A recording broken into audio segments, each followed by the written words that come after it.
Hi, my name is Machaiah and I'll be moderating the session. Yeah. So we'll first start off with a round of introductions from everybody, starting off from that side, Kislay. Am I audible? Yeah. Cool. So I lead investments at Lumikai. We are an early stage gaming and interactive media focused fund. Prior to this, I used to lead consumer tech investments at Xiaomi. And before that, I've been part of the startup ecosystem in different roles. I've been an operator before, been an investment banker as well in the early part of my career. But most importantly, I've been a hardcore gamer all my life. Played a lot of Dota in my college days. Still find time to do it. And really excited to be here to talk about gaming. Thanks. Harshit. Yeah, hi. My name is Harshit. I work with the investment team of Kalaari Capital. Kalaari Capital is an early stage sector agnostic fund based out of Bangalore. We do somewhere between like 500K to 5 million in early stage companies. A few of our notable companies do include Winzo and Dream11 in the gaming sector. And from the recent fund, we have done a couple of other gaming companies as well. Hey everyone. Hi, I'm Saikat. I'm the VP of Mergers and Acquisitions and Strategy at Nazara Technologies. I have been associated with the gaming industry for the last 5 years or so, working with the likes of EA Mobile, which was Glue previously, Garena, looked after Free Fire, strategy and operations for India, and now at Nazara. Nazara is the one and the only publicly traded gaming and esports company. We focus into esports, games, ad tech, media, and a bunch of other verticals. Happy to be here and pleasure to have this conversation. Hey everyone, I'm Jatin. I lead the games product team at Mobile Premier League, MPL. So at MPL, I think my major focus areas is to work with game developers like you and get your games on board to our platform and help the games to scale. Prior to that, I've also worked at Play Simple and an ad tech company called Kaizen. We've been in this gaming industry for 5+ years, majorly worked across different verticals, product, user acquisition, game design, etc. Happy to be here. Thank you, guys. So we'll start off with a round of questions. Saikat, Nazara's, like you said, is one of India's success stories, right? But how important do you think is for investors and publishers to look at the growth of the ecosystem while when you make an investment into a company? So it actually depends on so whenever we get an inbound request for any investment, it has to depend on the investment thesis that Nazara has today.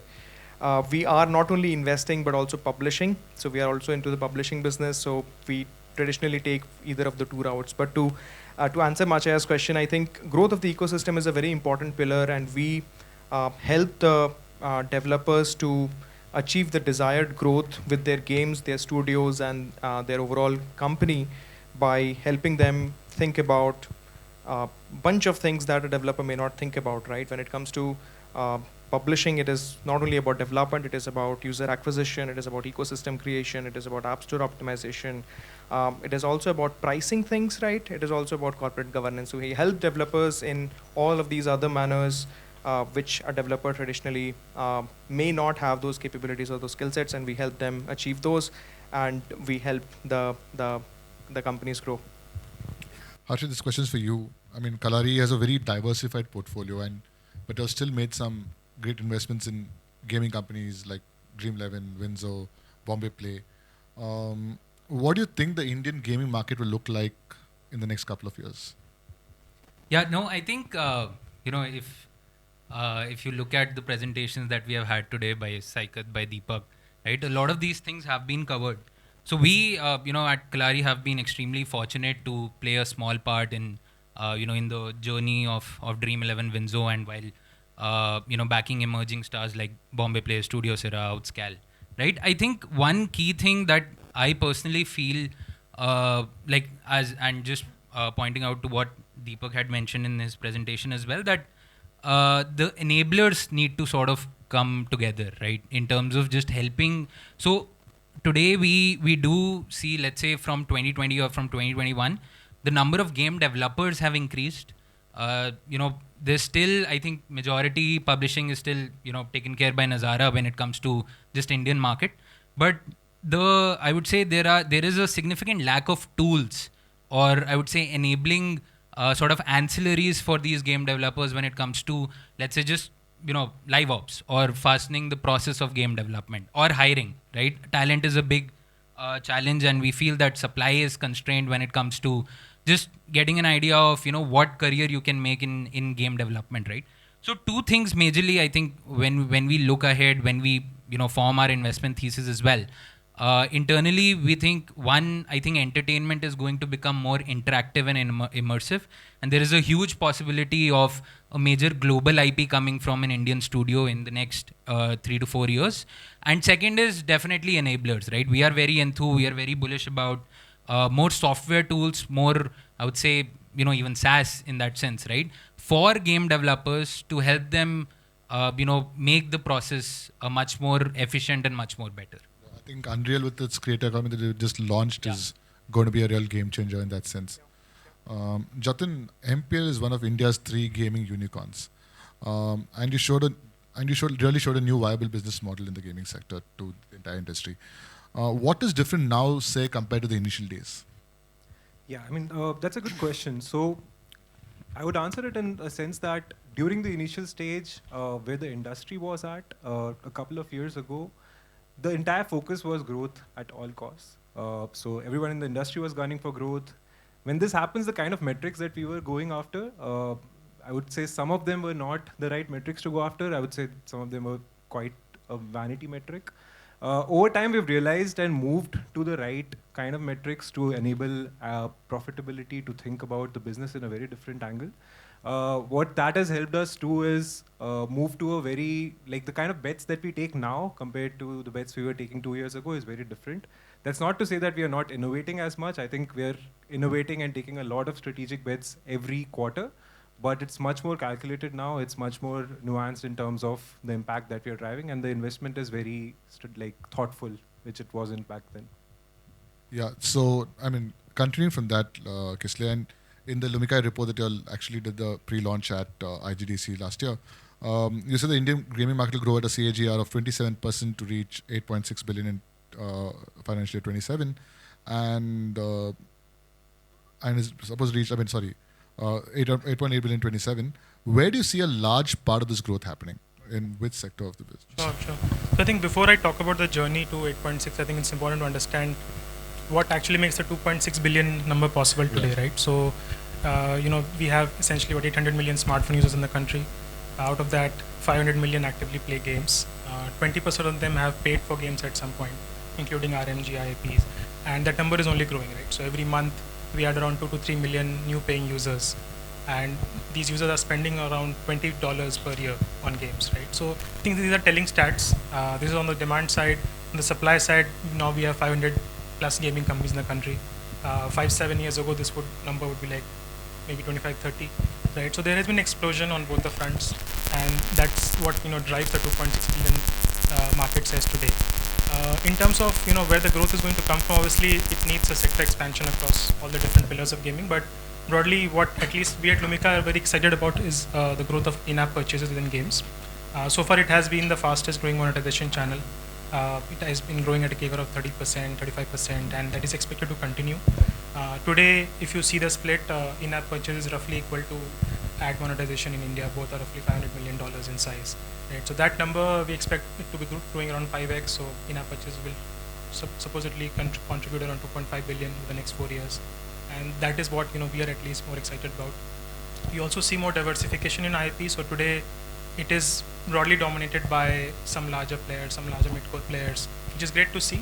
But I think as the ecosystem matures, we would like to see this contribution coming from more diversified genres within gaming, such as casual, strategy, along with mid-core.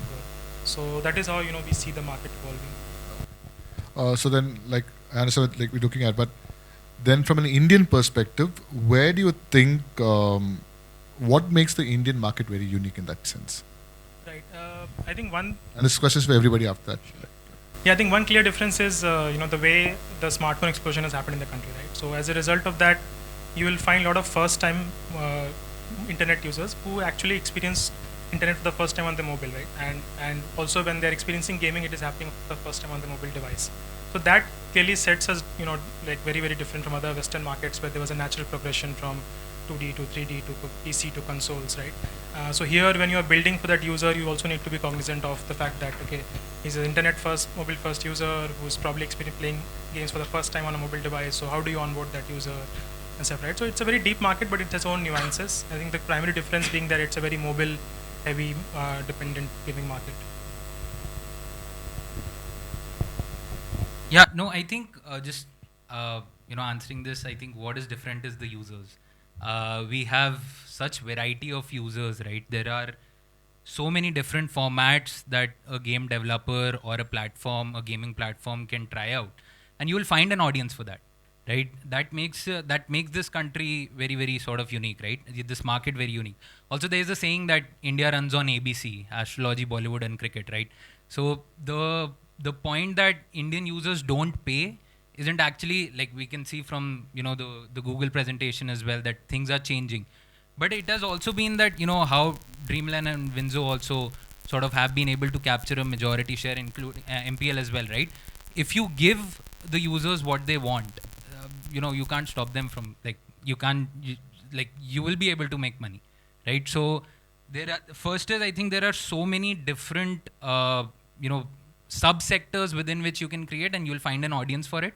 And second is, I think if you give them what they want, I think in terms of monetization, I don't think so Indian users will be behind from any other country. Saikat, quick thoughts. Right. So for me, India is a great market, right? I just have a follow-up question, but what excites you guys most?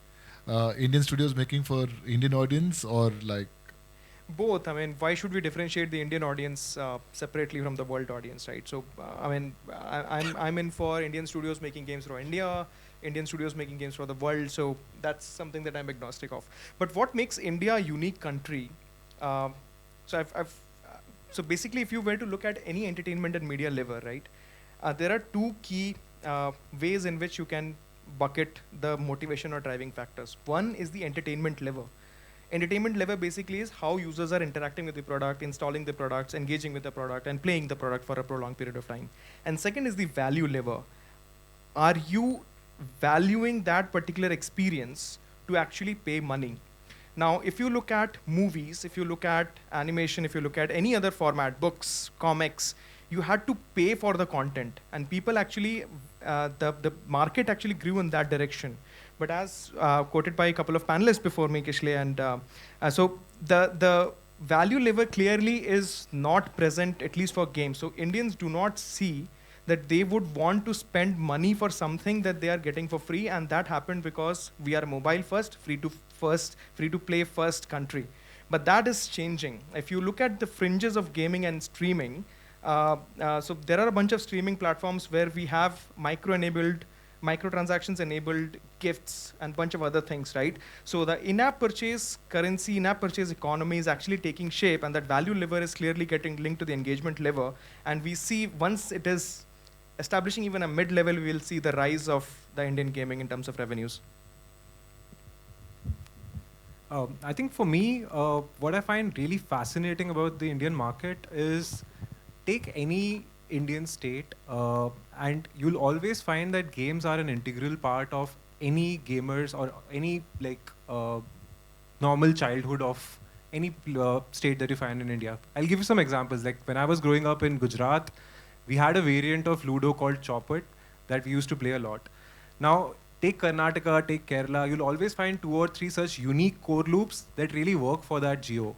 What I feel is that this nostalgia that all of these childhood games evoke, there's a huge potential in just taking it out and bringing that experience online and serving that market.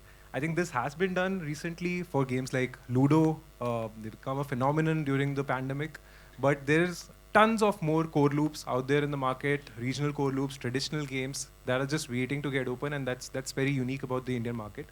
The second question that you had around building for India versus building for outside, I think I agree with what the panelists have said, that I don't think there should be a distinction there.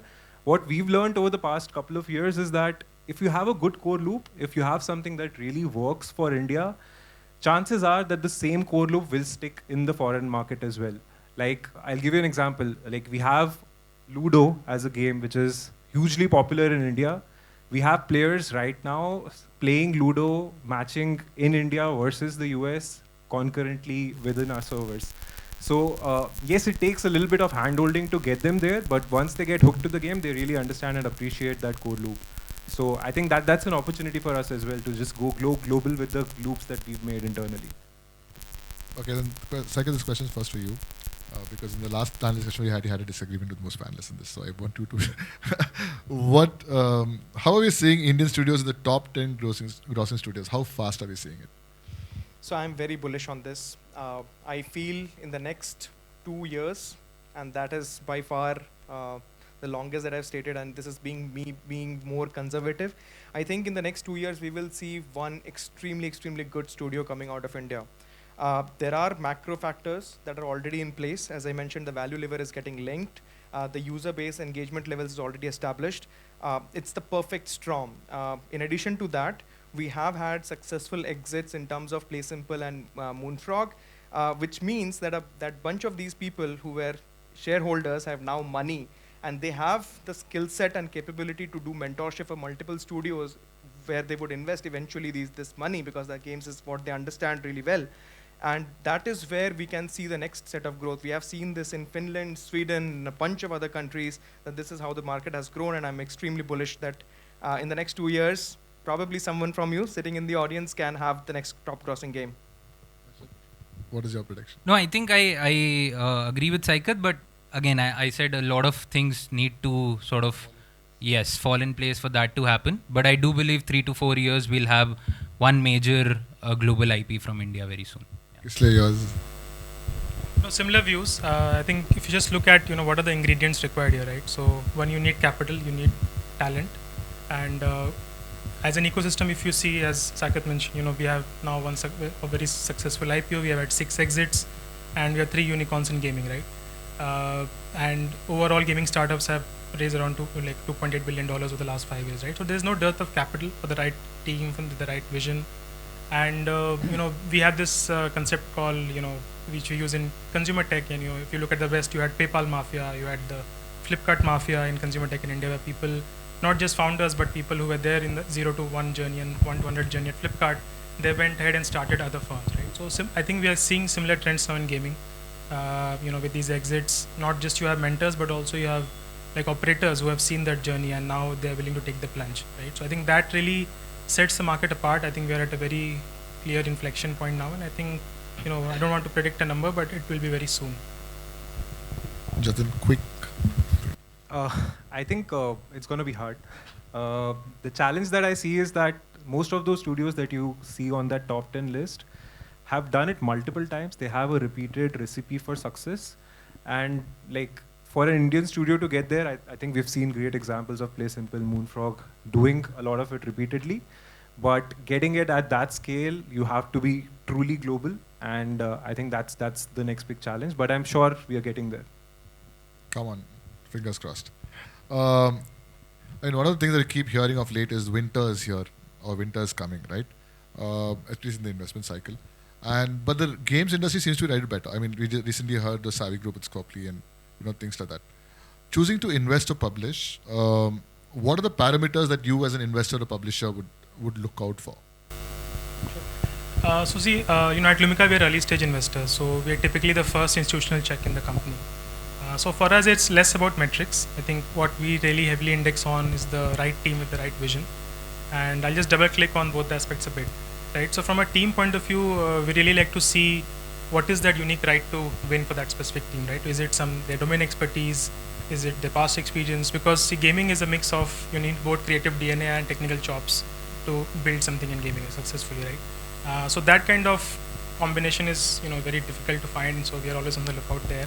Apart from these skill sets, I think what you need is also passion and tenacity, because typically in gaming, most likely your first game will not be a success. Right? So you need to be first open, you need to be open to feedback, you need to be patient enough to iterate and continue building to sort of reach that state, right? So I think we index a lot on these traits, let's say founders or future founders who are talking to us, right? So that's something we heavily index on.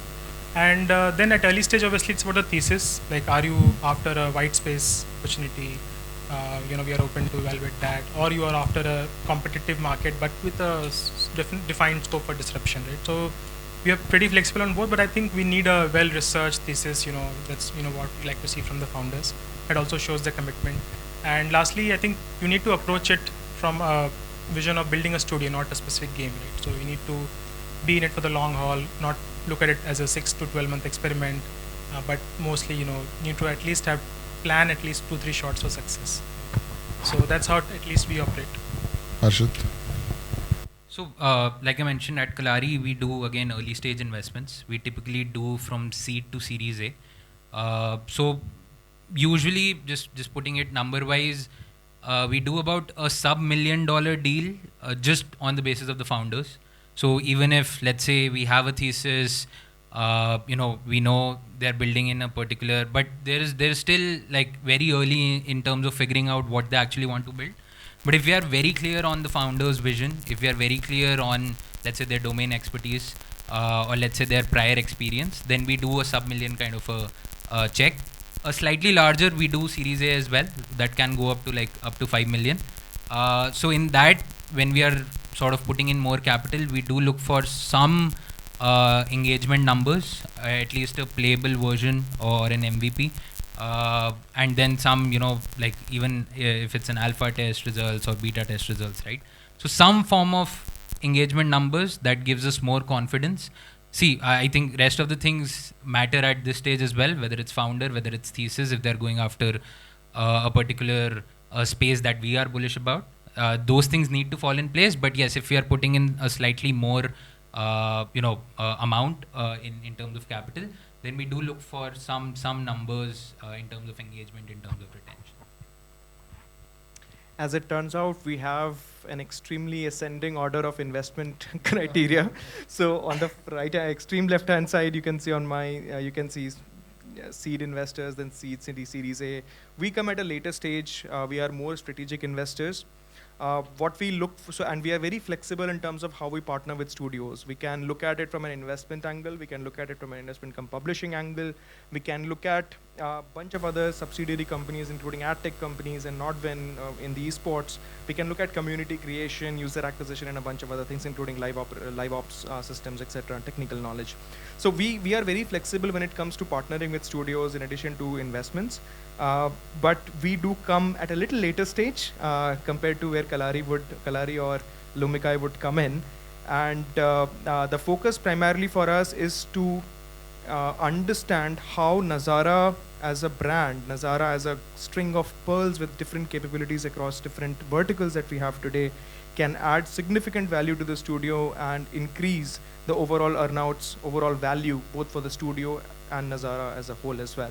So that is where Nazara comes in. We come in at a later stage. We help the companies grow from that stage to building the next Nazara probably. I think when it comes to publishing for MPL, more than the metrics, what we are looking at is the core loop, whether that's engaging and fun enough. When I say engaging and fun enough, we obviously have a set of rules around game balancing that we look at. We try to understand whether it's a well-balanced game or not. The second thing that we do that turns out to be super helpful is we have an existing set of players that are good engaged players for us. We reach out to them with the loop and just get feedback from them. We do a lot of panel tests on our existing users to kind of understand how they are reacting to such a loop. Once we get certain feedback, plus we put in our internal thoughts. If we have metrics, then obviously that's also a third input that we take into any decision we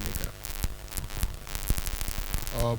We've got a lot of young studios here, or fairly established studios here, and one of the things that studios normally find difficult is approaching investors or publishers. What are the things that they should take care of in terms of, what is your advice to young developers or established developers who are looking to investors and publishers? What's the pitch that should be like? What should the approach be like?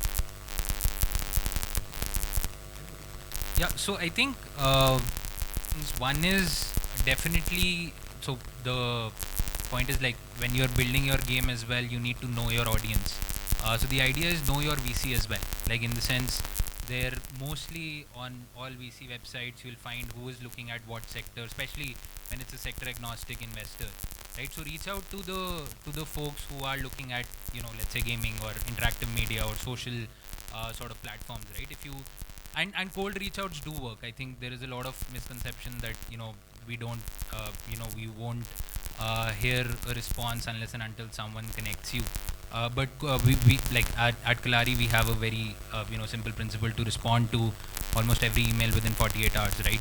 So cold reach outs do work, but know your audience. Reach out to the right person who looks at that particular sector. Second, in terms of just the pitch deck, I think especially at an early stage, be very crisp and clear in terms of why you are going after this opportunity. What makes you different, or what is your clear moat when it comes to competing against several other studios who may be building in the same space, right? So those few, I think investors appreciate clarity a lot.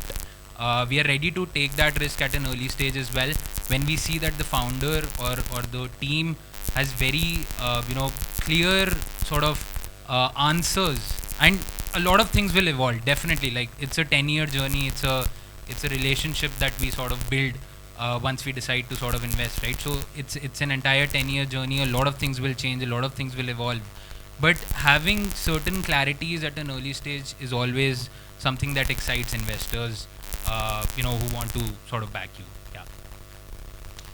So diving a little deeper on the clarity aspect that Harshit mentioned.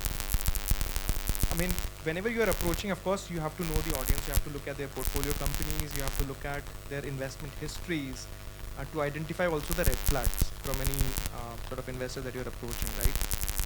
You will never get the red flags from the industry directly. So look at their portfolio companies, look at how they have performed, and look at the overall investment thesis, etc., to identify the red flags that may be red flags for you, but not for the others. So every company is independent. So try to identify what are red flags for you and try.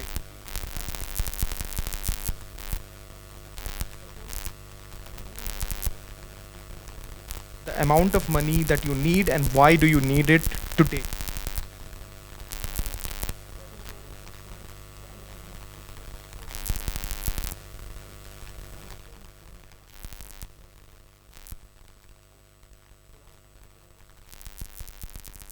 Costs, on the business plan, on the phases, etc., needs to be extremely clear, because this gives the investor the confidence that you know the stuff that you're planning to achieve, and it also gives the investor the clarity of the metrics that you would achieve at a certain specified time.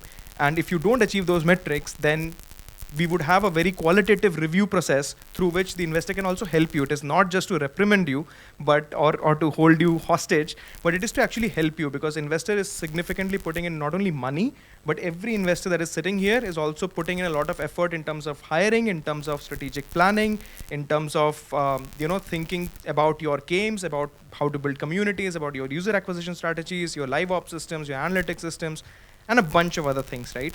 So you need to be cognizant of the fact of how that investor could potentially help you. That's the broader theme. If an investor is not able to help you, just the money aspect will not take you far. So those are some of my points. I think I'll just add one point with respect to something that I've seen a lot of early developers not pay heed to, which is the tech angle of it.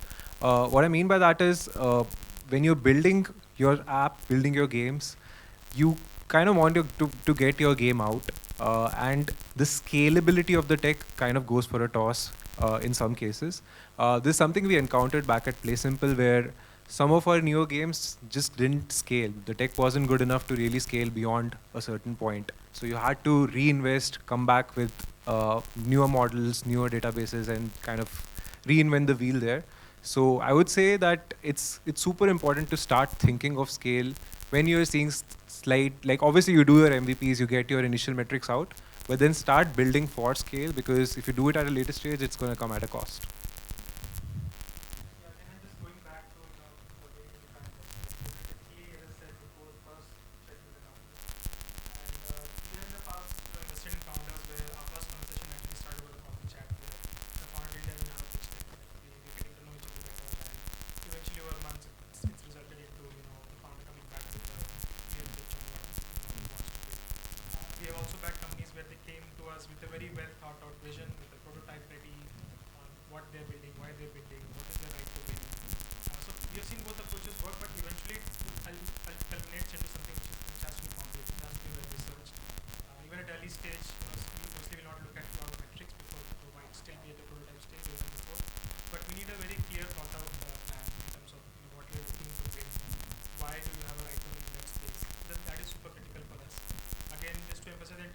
size, since we're early, we do anything between 300K, 400K to $1.5 million.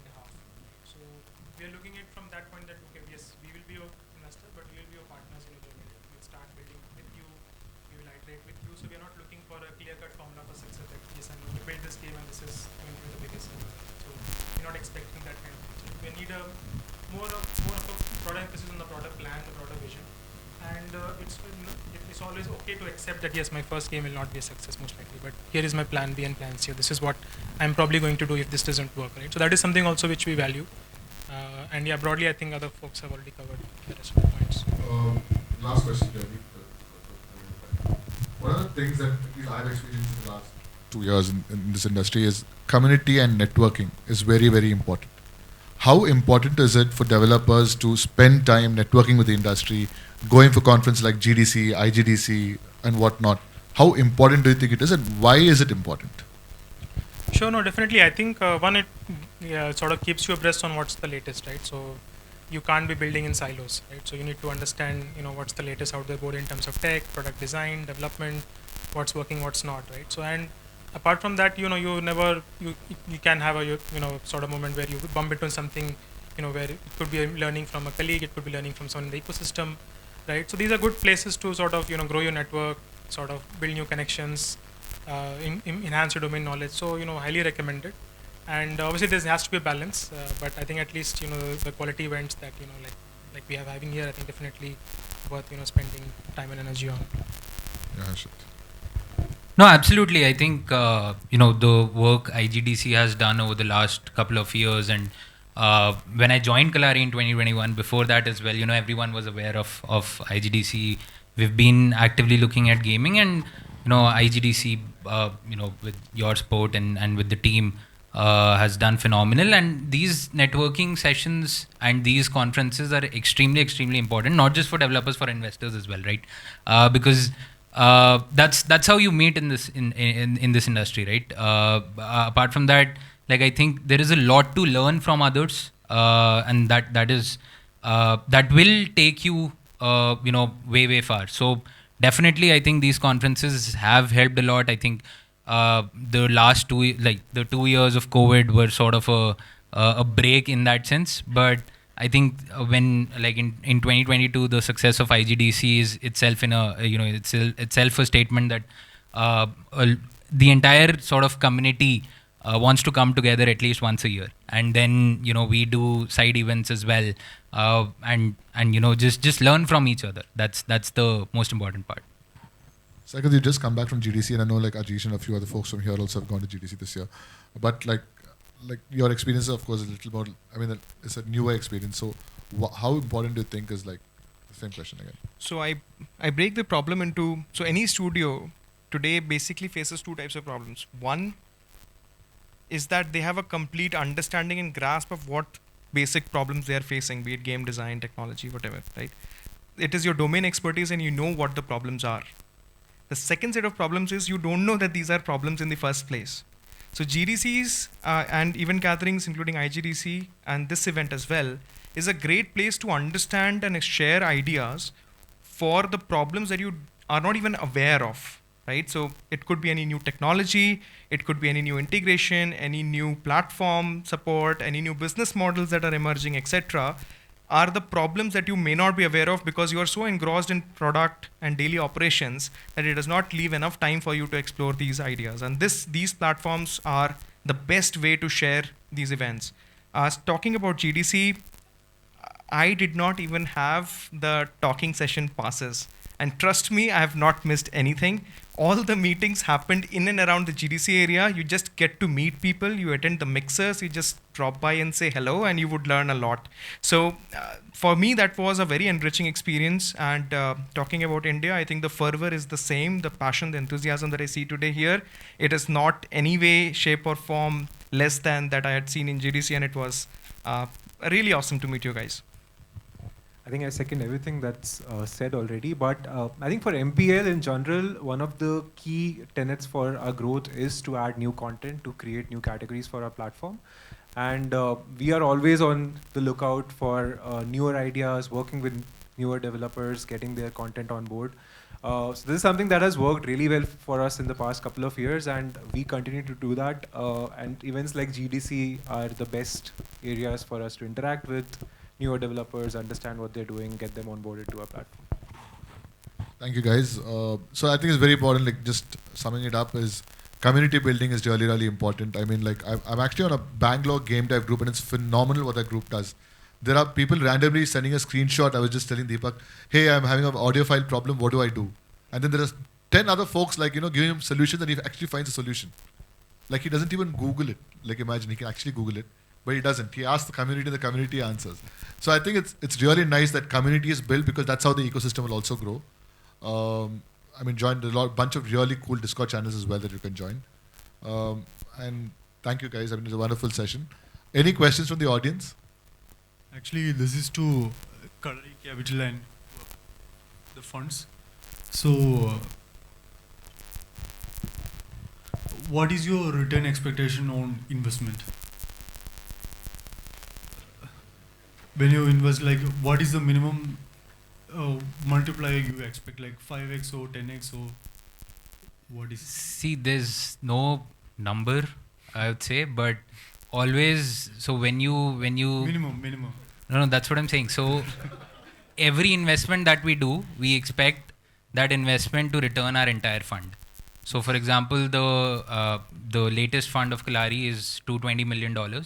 So we expect that at the time of the exit, when we invest in an early stage, let's say at a seed stage, and we exit at, let's say, an IPO or let's say pre-IPO, we're able to at least get 220 million out of that, right? So that's the expectation with which we invest in companies, and then few work out, few don't work out. That's just part of life. Yeah. Thanks for putting us on the Thanks for putting us on the crosshair. No, valid question. I'll just add some perspective to it as well. So I think, see, we are in the business of, I would say, identifying home runs, right? So for us, at least theoretically, every company that we back should at least, as Harshit was saying, return us the fund, or like it should be a home run if everything goes well. It's a different thing that maybe that company does not succeed. It eventually returns maybe much lesser amount, or even shuts down, right? That's perfectly okay with us. But at least when we are evaluating the investment, when we are taking that call, we need to have that path that, okay, yes, if these things work out, this is going to be a $100 million or $200 million outcome eventually for us. So we take a portfolio approach. Let's say when as a fund we invest in 10 companies or 50 companies, we're not expecting that every company will return us money, but at least we are backing with that hope that it does.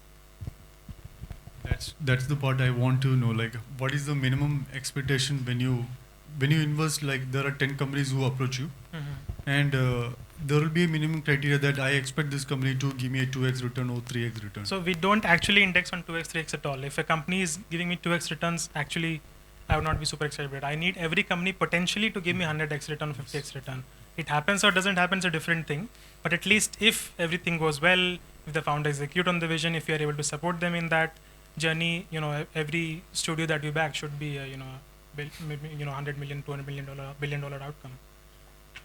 So one more thing, like when you approach the VCs, should you overclaim or underclaim what you can build?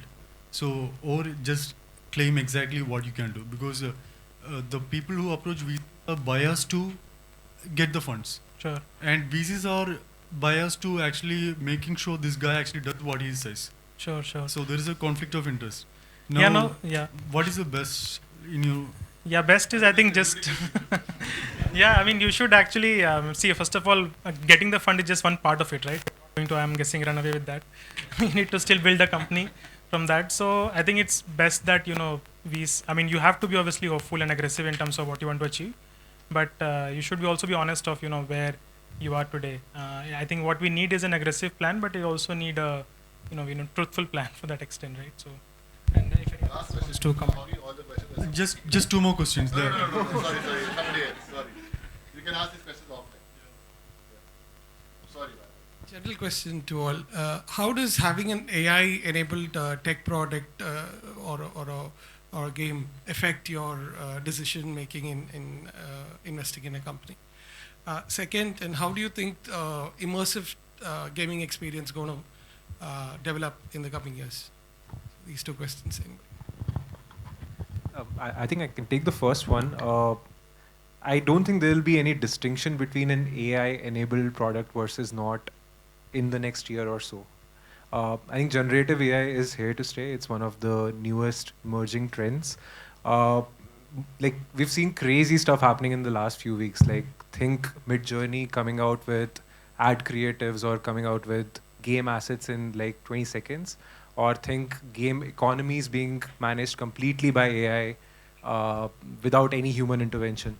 So I think all of these trends will get embedded into any game out there in the market, and like AI being a differentiator for your product is not going to be the reality in the next year. Everyone's going to have AI, and that's super exciting. I mean, an indie developer can build something super cool just by using these AI capabilities. So yeah, I think that's not going to be a differentiator anymore. So on the first part, if I may clarify, do you mean you want to create an AI-enabled product, or you are using an AI-enabled product in your pipeline? Neither. I'm just asking how your perspective would be when you're choosing to invest in a company that has an AI-enabled product, or or so, without. Yeah, understood. So, I mean, AI typically does two things. I mean, it scales your production process and reduces your costs, right? Definitely, we would prefer companies in our portfolio to adopt AI as soon as possible, primarily because it helps us in two ways, right? It helps us ideate the new ideas that you want to basically launch extremely fast. That means it opens up new growth verticals for us in terms of product pipeline creation and a bunch of other things. Second, in the existing product, we can think of live ops in a much faster and a cost efficient manner, right? And third, it enables us to basically reduce our overall content funnel generation and a bunch of other things that we would otherwise take months and months of time to rapidly prototype. So I think, yeah, we would definitely strongly support that small teams, big teams, large teams, whatever is your team size, you should definitely be proactively looking at not only the tools, but also the underlying technologies. So you should experiment with stable diffusion, with control nets, UI, etc. Those are all freely available, open source, highly customizable for your needs. And I echo some of the thoughts that the panel had, that by the end of this year, the happy accidents, as we call it today, for generative AI assets would stop, and we would have much more control over the assets that we would generate. I'm sorry, I did not catch the second question, because the first question itself. I was asking how immersive gaming experience. Oh, of course, for sure, definitely way too immersive. And as I showed in one of my slides previously, we are entering into a genre or entering into a domain in gaming where creating games by creators or players can be as easy as creating a video for TikTok or a YouTube, right? So you can actually create games and there are already platforms available experimenting with this idea. Please do go and try Hype.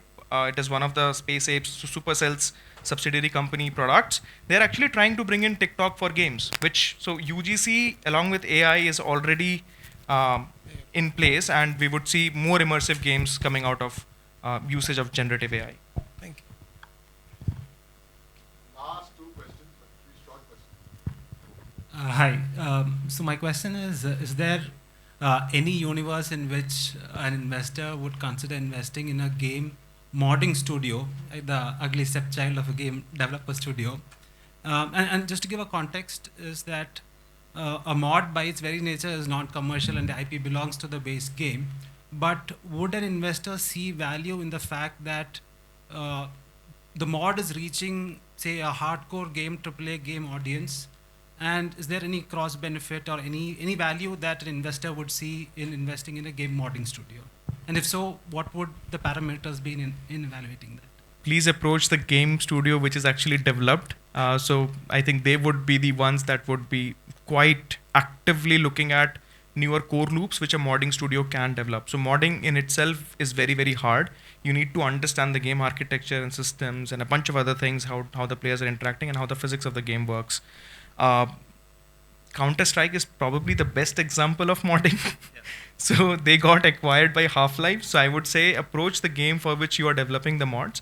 But there are other platforms that are now available, including Roblox, Minecraft, where there are scripting languages. You can develop the game and they have a very good economy, revenue sharing activity with the developers, you can earn millions and millions of dollars by developing games for these platforms. So I would say either shift your modding process from traditional games to more UGC content creating platforms, or approach the studio that you created the modded game for. Sure, thanks. But just adding to that, I think Overwolf is an example where like it's a company that's thriving on this modding culture. So there are avenues for people like who are modding. You can tie up with Overwolf. You can try to create another stream, another community that works with that mod. But I do see a lot of potential in modding in the next 2-3 years because UGC is the next big thing.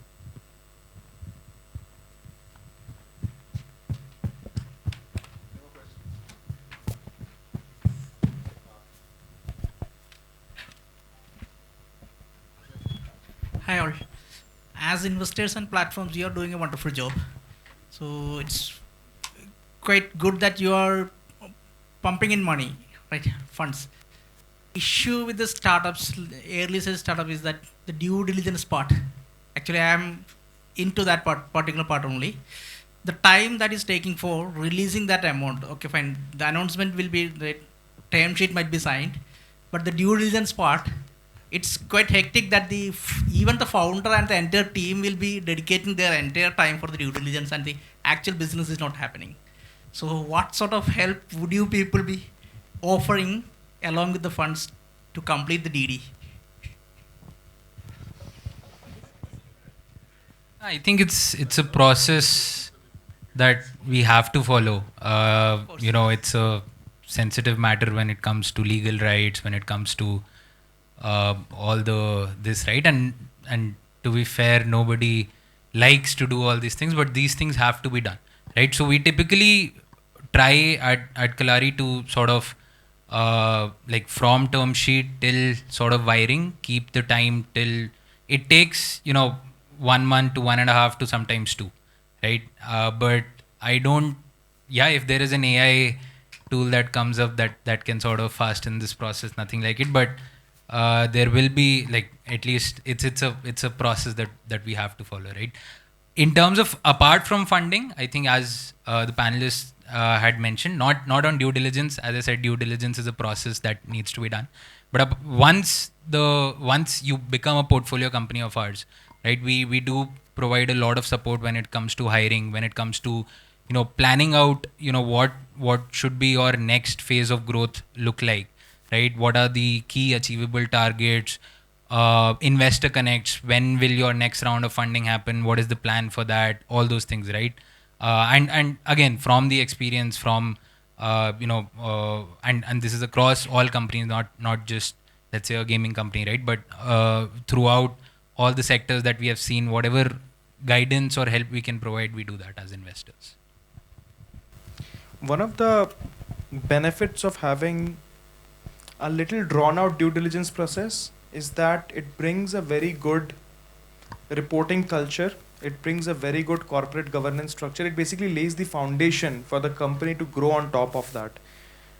These may sound like softer aspects to business development or business growth, but fundamentally they are the pillars on which strong businesses are built and grown. And I do not see the due diligence process in general. Thank you for putting us on spot again. I mean, the crowd is growing wilder and wilder, but I think it's also a good thing that is to happen, and it creates more transparency and trust between the investor and the investee. So I do not necessarily see that as a negative thing. It may feel so in the short term, but it probably is in a long term, it's a better. Ease out a little bit. Yeah, of course. Thank you. Thank you, everybody. Thank you to the panelists. It was really nice.